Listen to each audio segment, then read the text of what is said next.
18 मई 2021। भाजपा का सूत्र वाक्य था कि हम हिंदू जगाने आए हैं। मगर फिलहाल तो हालात ये हैं कि हिंदू जाग तो गया, मगर ये जागा हुआ हिंदू कभी हॉस्पिटल में बेड खोज रहा है, तो कभी अपने परिजन की जान बचाने के लिए ऑक्सीजन की तलाश कर रहा है, कभी दुगने दाम में इंजेक्शन और दवाएं खरीद रहा है, तो कभी अंतिम संस्कार की लाइन में खड़ा है और बाकी वैक्सीन की बाट जो रहा है। इसी हिंदू से मोदी और संघ यही पूछता था कि सब कुछ तो था, तो गंगा में लाश क्यों फेंक रहे हो। यही मोदी बनारस में जब चुनाव में खड़ा हुआ था, तो उसने कहा था कि मां गंगा ने उसे बुलाया है। अब इसी मोदी के कारनामों के चलते कोरोना काल में उसी गंगा मां की गोद में उसने लाशों की लाइन लगा दी है। यही नहीं, काशी में उसके चुनाव प्रस्तावक जाने माने गायक पंडित छन्नू लाल की बेटी जब एडमिट हुई, तो उनका परिवार गुहार लगाता रहा कि हॉस्पिटल वाले बदमाशी कर रहे हैं, लेकिन कहीं कोई सुनवाई नहीं हुई। आखिरकार उनकी बेटी ने दम तोड़ दिया और छोटी बेटी रो रो करके बोल रही है कि मैं जानना चाहती हूँ कि मेरी बहन की एकदम से जान कैसे चली गई। वो मोदी से जांच की मांग कर रही है। यही नहीं, जाने माने गायक पद्म भूषण पंडित राजन मिश्रा के लिए लोग सोशल मीडिया में आईसीयू दिलाने के लिए पोस्ट पर पोस्ट डालते रहे, लेकिन इस सरकार को कोई फर्क नहीं पड़ा और उसकी बिना ढंग से इलाज के ही जान चली गई। बेशर्मी की इंतहा ये है कि राजन मिश्र के नाम पर बनारस में एक कोविड हॉस्पिटल बनवाया जा रहा है। अपने पिता की मौत से दुखी उनके बेटे ने कहा कि काश मंदिर और मूर्तियों की जगह अस्पताल बनवाए गए होते, तो ये दिन न देखने पड़ते। जब इस कोरोना काल में जाने माने लोगों का ये हाल है, तो आम आदमी पर क्या बीत रही है, ये कोई छुपी हुई बात नहीं है। हॉस्पिटल के बाहर दम तोड़ते मरीज, पूरा का पूरा परिवार साफ हो रहा है। बिना एम्बुलेंस के साइकिल, रिक्शे, पीठ पर अपने परिजनों की लाश ढोते हुए लोगों के दृश्य अब तो बेहद आम हो चुके हैं। जबकि देश के तमाम हॉस्पिटल ने अपने हाथ खड़े कर दिए कि उनके पास ऑक्सीजन नहीं है, दवा नहीं है। ऐसे में मोदी सरकार को जल्दी कदम उठाने थे, लेकिन यहाँ भी लोगों की जान की कोई परवाह नहीं की गई। हॉस्पिटल्स और डॉक्टर्स खुलकर इस बारे में ट्वीट करने लगे। 3 मई को मैक्स हॉस्पिटल ने कहा कि करीब 3000 ऑक्सीजन कंसंट्रेटर इस क्राइसिस में भी सरकार की लापरवाही की वजह से कस्टम में फंसे हैं। कोर्ट ने इस पर संज्ञान लिया और सरकार से डिटेल मांगी, लेकिन मिनिस्ट्री की तरफ से ऐसा कुछ होने से इनकार कर दिया गया। दरअसल इस महामारी में मदद के तौर पर अमेरिका, ब्रिटेन सहित तमाम देशों से सामान भेजा जा रहा है, लेकिन मोदी का निकम्मापन देखिए कि इस आपात स्थिति में भी तत्काल इन सामानों को जरूरतमंदों तक नहीं पहुंचाया जा रहा है। और यही नहीं, साथ में घोटाले दर घोटाले चल रहे हैं। पहले पंजाब और गुजरात से शिकायत आई खराब वेंटिलेटर की, तो अब ऑक्सीजन कंसंट्रेटर में भी घोटाला सामने आ रहा है। आपको याद होगा कि पिछले महीने खबर आई थी कि पीएम केयर्स फंड से अब तक 1 लाख ऑक्सीजन कंसंट्रेटर खरीदे गए हैं। फिर 30 अप्रैल को खबर आई कि ऑक्सीजन कंसंट्रेटर की पहली खेप का वितरण भी शुरू हो गया है। मगर अब खबर आ रही है कि ऑक्सीजन कंसंट्रेटर के नाम पर किस तरह की घटिया सामग्री खरीद कर लाई गई है, और एक दो नहीं, पूरे 2000 ऑक्सीजन कंसंट्रेटर मध्य प्रदेश में दिए गए हैं, जिनमें से अधिकतर तो खराब है। कोविड मरीजों को लगभग 92 से 95% शुद्ध ऑक्सीजन की जरूरत होती है, लेकिन मोदी के खरीदे गए ये ऑक्सीजन कंसंट्रेटर सिर्फ 45% ही ऑक्सीजन दे रहे हैं। यानी एक तरह से जो मरीज इस वजह से मर रहे हैं, मोदी कहीं ना कहीं उनकी हत्या में भागीदार है। हॉस्पिटल में इलाज के लिए आम लोगों का क्या हाल होगा जब भाजपा के पदाधिकारी और नेता तक भटक रहे हैं, मोदी और योगी को ट्वीट करके मदद मांग रहे हैं, लेकिन हासिल कुछ नहीं हो रहा है।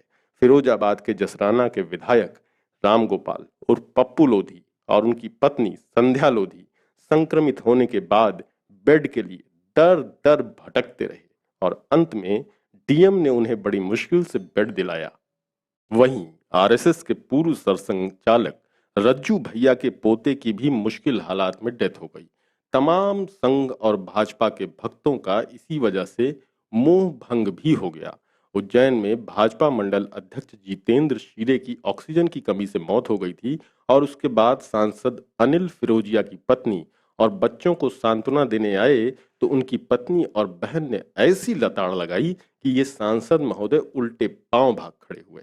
इसी तरह से भदोही में भाजपा जिला सचिव लाल बहादुर मौर्य की आईसीयू में जगह और इंजेक्शन न मिलने से कोरोना से मौत हो गई। इससे नाराज भाजपा के ही विधायक दीनानाथ भास्कर ने अपनी ही सरकार के कामकाज पर उंगली उठाते हुए योगी को पत्र लिख करके मामले की जांच करने को कहा है। एक संघ से जुड़ा कार्यकर्ता अमित जायसवाल जो खूब नफरत भरे पोस्ट डालता था और उसे मोदी फॉलो भी करता था, जब कोरोना संक्रमित हो गया तो उसने मोदी को टैग करके इलाज की गुहार लगाई, लेकिन आखिरकार वो गुहार लगाता हुआ मर गया। अब उसके घर वाले खासे खफा हैं और मोदी योगी के पोस्टर अपने घर और गाड़ी से हटा दिए हैं। ऐसा ही एक और आरएसएस कार्यकर्ता फूलपुर निवासी दुर्गेश शुक्ल के साथ हुआ। दुर्गेश शुक्ल और उनके पिता छविनाथ शुक्ल की कोरोना से बिना ढंग के इलाज के मौत हो गई। बात लोगों के इलाज के अभाव में मरने तक ही नहीं रही, बल्कि मौत के बाद कायदे के अंतिम संस्कार को भी लोग तरस रहे हैं। कहीं शमशान में लंबी लाइनें लग रही हैं तो कहीं लोगों ने नदियों में यूं ही लाश बहाना शुरू कर दिया है। बिहार में बक्सर में गंगा नदी के किनारे बहती पाई लाशों को लेकर के जब हड़कंप मचा तो बिहार सरकार ने इन लाशों से पल्ला झाड़ लिया और कहा कि ये तो उत्तर प्रदेश से बहकर आई हैं और बिहार के बॉर्डर वाले जिले बक्सर के चौसा और महावीर घाट पर आकर के रुक गई थी। दोनों राज्यों के अधिकारियों के बीच इसे रोकने को लेकर बात हुई। इसी बातचीत के नतीजे के बाद उत्तर प्रदेश में ये एक्शन लिया गया कि जगह जगह अनाउंसमेंट करवाया जाने लगा कि बिना जलाए लाश गंगा में प्रवाहित न करें। इसी तरह 12 मई को बरेली के कादरगंज के पास रामगंगा में शव बहते हुए नजर आए। बनारस, कानपुर, हर जगह यही हाल है।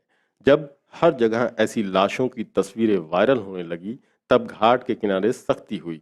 फिर 13 मई को एक और खबर आई कि कानपुर के पास शुक्लागंज में रौतापुर घाट में रेती किनारे कब्रें मिल रही हैं, यानी अब लोग शवों को दफना दे रहे हैं। इस बारे में एसडीएम सदर ने बताया कि एसडीएम सदर सत्यप्रिय सिंह ने बताया कि गंगा के किनारे अंतिम संस्कार का चलन है, शायद इसलिए जो लोग जला नहीं पाए हैं उन्होंने दफना दिया। जबकि स्थानीय लोगों का कहना है कि लकड़ियां बहुत महंगी हो गई हैं, अंतिम संस्कार में इतना खर्च आ रहा है, कोरोना में लॉकडाउन की वजह से काम धंधा चौपट है, इसलिए लोग दफना दे रहे हैं। कितने अफसोस की बात है कि जिस मोदी सरकार ने लोगों को कश्मीर में प्लाट का ख्वाब दिखाया था, अब उन्हीं लोगों को अपने शहर में अंतिम संस्कार की जगह नहीं मिल रही है। हिंदू अपनी रीति से संस्कार करने की बजाय शव फेंकने और दफनाने को मजबूर हैं। इसी पर गुजरात की मशहूर कवियत्री, और ये बता दूं मैं आपको कि ये भाजपा समर्थक भी हैं, रही हैं और भाजपा नेताओं ने इनकी काफी बड़ाई भी की है। इसी पर गुजरात की मशहूर कवियत्री पारुल खक्कड़ ने ये कविता लिख दी जिस पर 25,000 आईटी सेल के लोग उन्हें गालियां दे रहे हैं। आगे की खबर से पहले जरा ये कविता मुलायजा फरमाइए। एक साथ सब मुर्दे बोले, सब कुछ चंगा चंगा, साहेब तुम्हारे राम राज में शव वाहिनी गंगा। खत्म हुए शमशान तुम्हारे, खत्म काठ की बोरी, थके हमारे कंधे सारे, आंखें रह गई कोरी। दर दर जाकर यमदूत खेले, मौत का नाच बेढंगा, साहेब तुम्हारे राम राज में शव वाहिनी गंगा।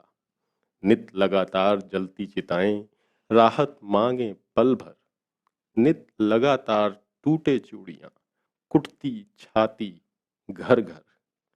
देख लपटों को डफली बजाते, वाह रे बिल्ला रंगा, साहेब तुम्हारे राम राज में शव वाहिनी गंगा। साहेब तुम्हारे दिव्य वस्त्र, दैदीप्य तुम्हारी ज्योति, काश असलियत लोग समझते, हो तुम पत्थर ना मोती। हो हिम्मत तो आके बोलो, मेरा साहेब नंगा, साहेब तुम्हारे राम राज में शव वाहिनी गंगा। अब चलते हैं खबर की ओर, जहां एक तरफ लोग लॉकडाउन और बीमारी से आर्थिक और मानसिक रूप से टूट रहे हैं, तब भी मोदी की महत्वाकांक्षी परियोजना सेंट्रल विस्टा का काम जारी है। सेंट्रल विस्टा प्रोजेक्ट यानी नई संसद और पीएम के नए घर का काम जोर शोर से चल रहा है। 13,000 करोड़ से ज्यादा की इस प्रोजेक्ट का काम लॉकडाउन में भी नहीं रोका जा रहा है। आखिर जब देश महामारी से गुजर रहा है, दर्जनों देशों से मदद मांगनी पड़ रही है, ऐसे में इस प्रोजेक्ट का काम चलते रहना क्यों जरूरी है?